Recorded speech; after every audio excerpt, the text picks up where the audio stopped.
Sud Radio, le grand matin week-end, 7h-10h, Maxime Liédo. Et Sud Radio près de chez vous vous fait rencontrer aujourd'hui un artisan plus que malin à l'idée qui connaît déjà un succès fulgurant. Bonjour Raphaël Goncalves.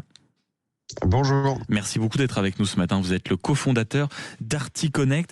Alors, on dit que vous avez inventé d'une certaine manière le Doctolib de l'artisan. Alors, je vous pose la question en toute amitié. Qu'est-ce que c'est que cette sorcellerie qu'on appelle ArtiConnect ? Alors, je vous explique. Concrètement, c'est une appli simple pour le particulier. Le but est très simple, de rechercher des artisans autour de nous, donc en locaux, grâce à la géolocalisation. Et donc tout type d'artisans du bâtiment essentiellement, de tout métier, de tout horizon. Et comment vous est venue l'idée en réalité, Raphaël Goncalves ? C'est vous qui étiez plombier chauffagiste à la base, qui avez eu envie d'eux ?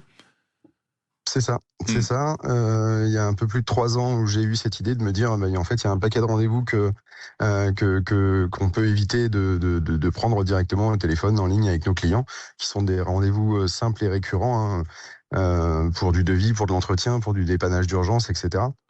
Et c'est surtout un nouveau service proposé aux particuliers, la prise de rendez-vous en ligne, qui est déjà bien connue pour les médecins ou même les coiffeurs. Pourquoi pas nous, les artisans du bâtiment.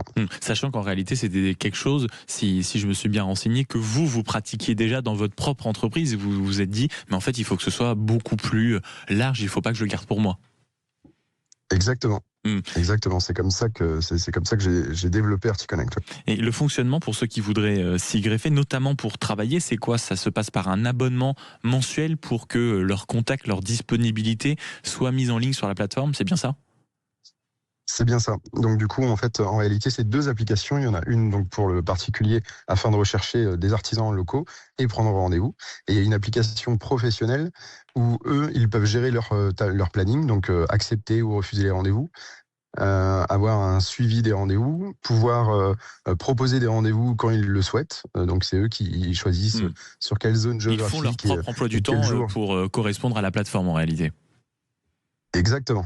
Et de l'autre côté, quand un particulier prend rendez-vous, j'aime bien le préciser, mais c'est vraiment l'artisan qui répond. On n'est pas une plateforme. Oui. Moi, j'ai développé une solution digitale pour simplifier les échanges, mais ça, je suis pas intermédiaire. Oui, c'est une simplification des échanges et pas du tout une artificialisation des rendez-vous, du contact entre l'artisan et son client. Pour l'instant, ce n'est que dans votre région, c'est ça, ou il y a une ambition vraiment française à la suite ? Ah non, il y a une ambition française. On a des professionnels qui s'inscrivent et des recherches de particuliers qui sont de partout en France déjà depuis un petit moment, mais qui s'intensifient encore plus en ce moment. Donc on est très contents. Est-ce que vous visez peut-être un certain nombre déjà d'artisans qui seraient disponibles sur la plateforme ? Je vise pas spécialement. On a toujours des objectifs à vouloir atteindre. Maintenant, on est déjà très content du nombre d'artisans qu'on référence sur ArtiConnect. Ils sont au nombre de combien aujourd'hui à peu près ?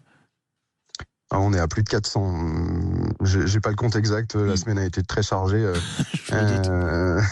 en inscription. Donc voilà, Plus de 400 donc, et sur l'application, on la rappelle, c'est l'application ArtiConnect, le Doctolib des artisans, justement pour aller plus vite, simplifier les relations et donc trouver un artisan disponible près de chez vous, comme on dit. C'était aussi le but de ce Sud Radio. Merci beaucoup Raphaël Goncalves d'avoir été avec nous ce matin, le cofondateur justement de cette plateforme ArtiConnect. Et quand on a des initiatives qui marchent, vous savez comment on aime les mettre en valeur.